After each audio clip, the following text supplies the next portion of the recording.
All right, what's up, YouTube friends? Got a little something different to bring to y'all today. Going to do a will it run on this Craftsman snowblower. Up here in the mountains right now with some friends and family. And this thing has probably never been used, but it's sat with fuel in it for a couple years. So let's see if we can get the carburetor cleaned up on it, get it to run. See what's under here to get to the carburetor. See if we can gain access to the bowl. See if it's full of trash.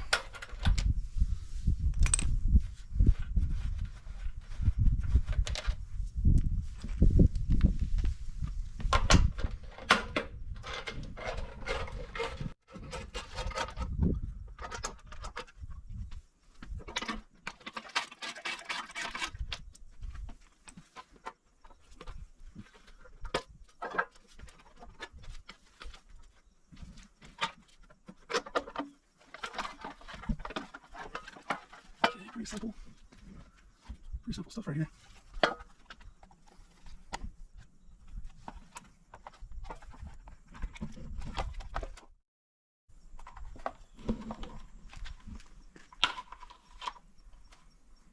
So that goes to our primer bulb. That's our on off switch right here. Terminals connect there. Alright, so I got the cover off and you can see the bowl of the carburetor right here. So the first thing I want to do is just try to drain the bowl or take it off and see what it looks like in there.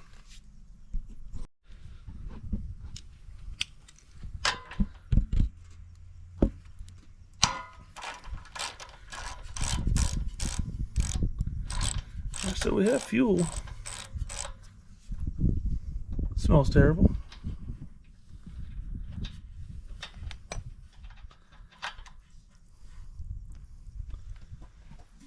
Alright.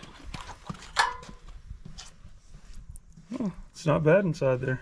Not bad in the bowl.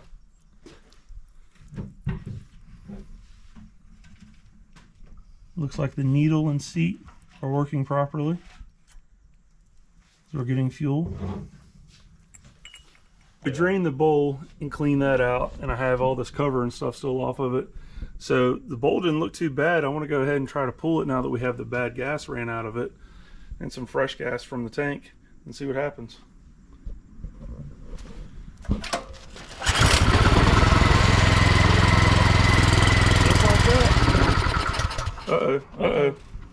Let's turn off the choke and try it again.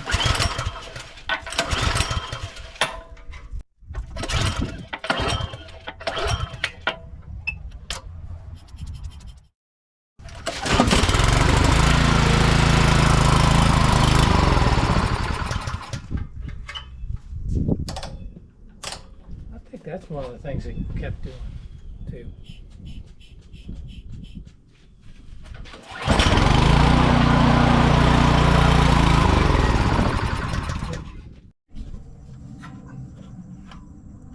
There we go. Carburetor's ready to come off.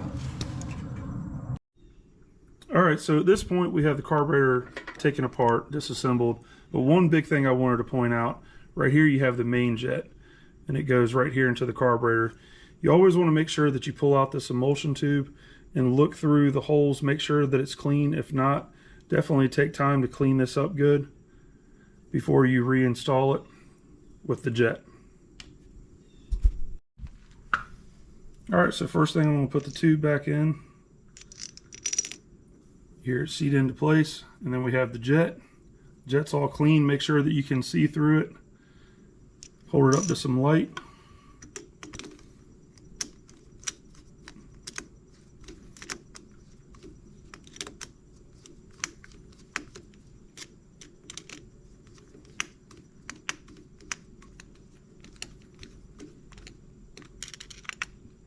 Alright, feels like it's seated well. You don't need to put very much torque on that, tighten it up, just make it snug.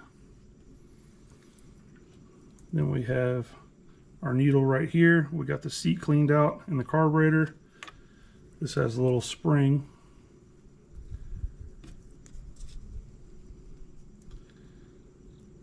It's not captured. Okay, so we have the needle and seat here. I think this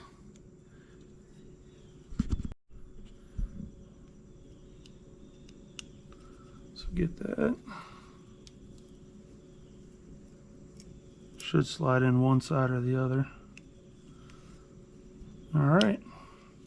So now we got to check the float height, and it's really difficult to set on these fully plastic setups here. So,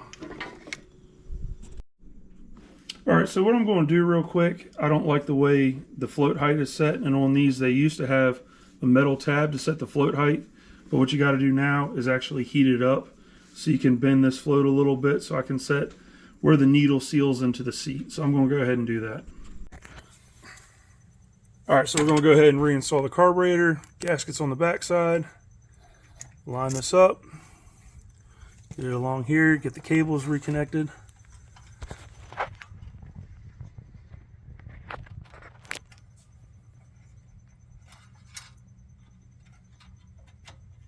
There's one.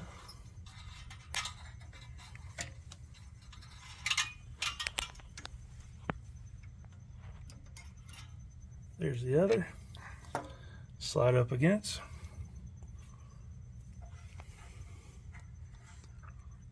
The outer gasket on.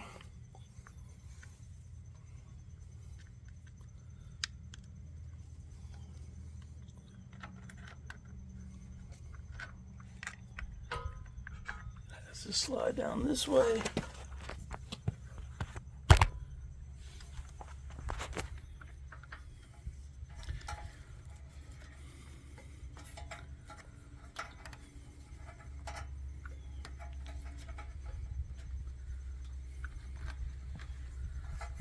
Okay, it's like everything is back in place. Should be able to install these two nuts. Put one on to hold it in place. Grab the other here.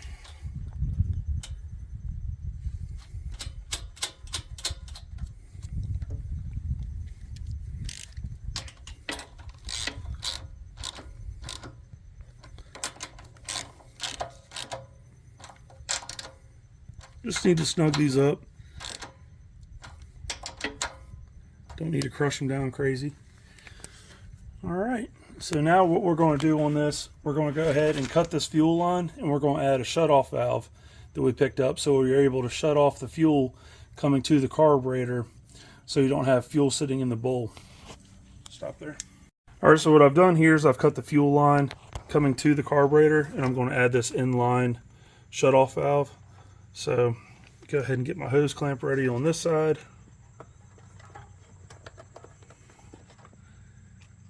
Go ahead and install the fuel shutoff valve.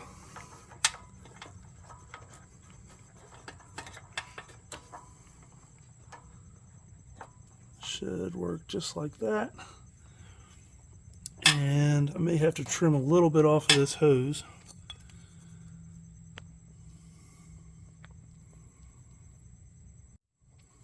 Let's see. Go ahead and put it on the carburetor.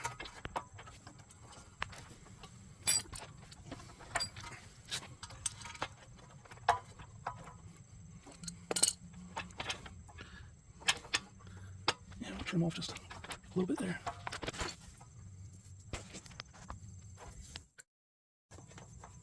Perfect.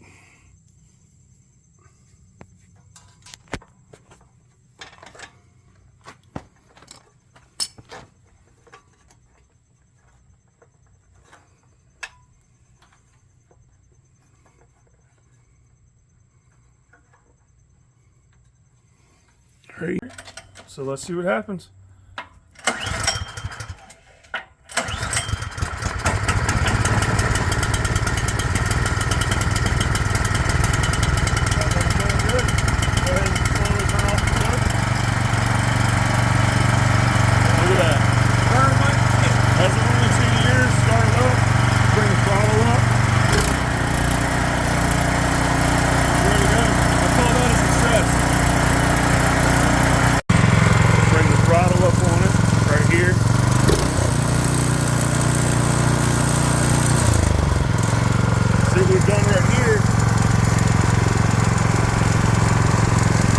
Okay, so here it is all completely back together. You've seen it run, but the big modification we did was cut out this little piece of plastic right here off of the cover and add a fuel valve. So you can turn off the fuel now from the tank right here with this valve and run the engine dry, let the carburetor run dry.